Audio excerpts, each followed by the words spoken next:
মধ্যপ্রাচ্যে যুদ্ধের কারণে দেশের জ্বালানি খাতে সংকট তৈরির আশঙ্কায় পেট্রোল পাম্পগুলিতে তেল কেনার বাড়তি চাপ তৈরি হয়েছে। অনেকেই বাড়তি মজুত করতে গিয়ে তেল সংগ্রহ করছে বলেও অভিযোগ উঠেছে। সরকার সংকট মোকাবেলা ও বিশৃঙ্খলা ঠেকাতে ইতিমধ্যেই যানবাহন অনুযায়ী দৈনিক তেল কেনার পরিমাণ নির্ধারণ করে দিয়েছে। সহকর্মীদের তথ্য ছবিতে প্রতিবেদন।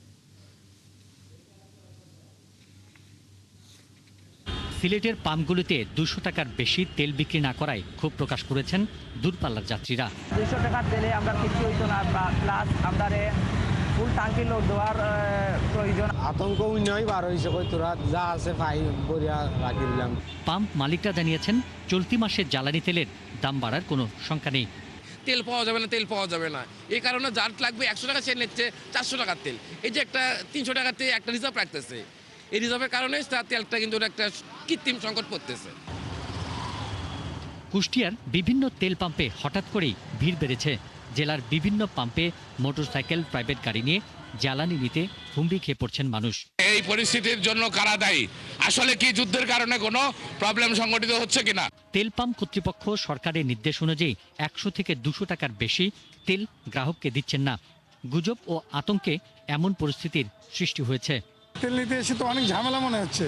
এই যে এতক্ষণ ধরে লাইন ধরে থাকা, চাহিদা মতো 200 টাকা করে তেল দেয়, তাহলে পরিবর্তন মানে একদিন পর নিলেও মনে হয় না যে এতটা সমস্যা হবে। বগুড়ার পাম্পগুলোতে তেল বিক্রি বেড়েছে। যারা প্রতিদিন 100 থেকে 200 টাকার তেল নিতেন তারা এখন 1 থেকে 1,500, কেউ বা 2,000 টাকার পর্যন্ত তেল নিচ্ছেন। এইবার উঠাইছি 500 টাকার, যখন বাসায় যাব তখন ফুল ট্যাঙ্কি করে নিয়ে যাব, কিন্তু এখন দেখছি যে সংকটময় পরিবেশ তৈরি হয়ে গেছে। 8টার থেকে শুরু, মানে সারা রাতি তেল দেওয়া হচ্ছে না, খাবার দিয়ে সকালবেলা থেকে সিরিয়াল শুরু করছি, শেষ করে পাচ্ছি না। সিরাজগঞ্জের উল্লাপাড়ায় হঠাৎ করেই পেট্রোল ও অকটেনের সংকট দেখা দিয়েছে। তেল না পেয়ে অনেকেই ক্ষোভে ফিরে যাচ্ছেন। একজন মোটরসাইকেল 200 টাকা নেয়, এই কি মারফতে এখন এসে টাঙ্কি লোড চায়। আমরা এইভাবে দিয়ে তেল শেষ। আমার তো মোটরসাইকেল তেল শেষ হয়ে গেছে, ডোপ নিয়ে আসছিলাম, কিন্তু তেল নাই, ফিলিং স্টেশনে তেল নাই, ডোপ নিয়ে আসছি। বিভিন্ন জায়গায় যুদ্ধ চলতেছে, যেভাবে তেলটা আসার কথা সেভাবে সরবরাহ হইতেছে না। আর এই কারণে তো একটু সংকট এখন দেখা দিবেই। সমস্যা সবে মাত্র শুরু হয়েছে, এদের যখন থেকে শুরু হয়েছে তখন থেকে এদের তেল বন্ধ হয়ে গেছে। সরকারি সংস্থা বিপিসি স্পষ্ট জানিয়েছে, বিশ্ববাজারের দাম ওঠানামা করলেও দেশে পর্যাপ্ত জ্বালানি তেল মজুত রয়েছে। পিন্টু হাজং, ৭১। খুলনার ফিলিং স্টেশনগুলোতে জ্বালানি তেল কেনার বিষয়ে আরও তথ্য জানাতে আমাদের সাথে যুক্ত হচ্ছেন সহকর্মী রাজু হাওলাদার। রাজু, ফিলিং স্টেশনগুলোতে ক্রেতার চাপ কেমন দেখতে পাচ্ছেন এবং তেল সরবরাহ নিয়ে সংশ্লিষ্টরা কি বলছেন?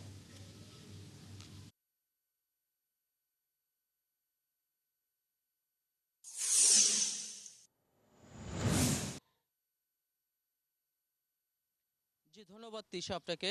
আসলে খুলনায় গতকালকে রাত পর্যন্ত ছিল ক্রেতাদের একটা ভিড়, কিন্তু এখনই একদমই ক্রেতা নেই বললেই চলে। কারণ কি, খুলনার বেশিরভাগ পেট্রোল পাম্পে তেল নেই একটা সাইনবোর্ড টানিয়ে দিয়েছেন, এবং তেলের পাম্পে যারা এখানে কর্মচারী আছেন তারা বলেছেন গতকালকেই তেল শেষ হয়ে গেছে।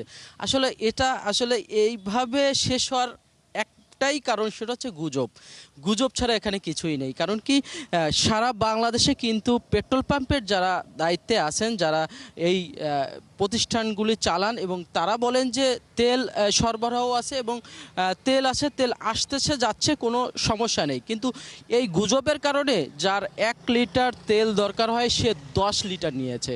এবং আমরা গতকালকে বিভিন্ন জায়গায় জরিপ করে দেখেছি যে যাদের আসলে ট্যাঙ্কিতে তেল আছে তারপরও তারা ড্রামে করে, বোতলে করে তেল রেখে দিয়েছেন। আসলে এটা একটা গুজব।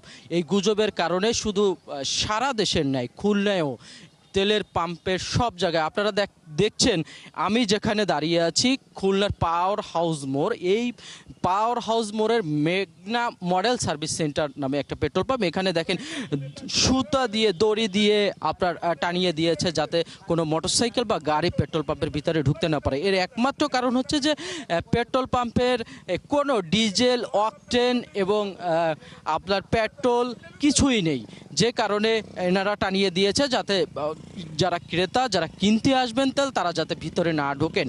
কারণ কি গতকালকেই এখানে আমি কথা বলে জানতে পেরেছি যে গতকালকে এখানে তেল শেষ হয়ে গেছে।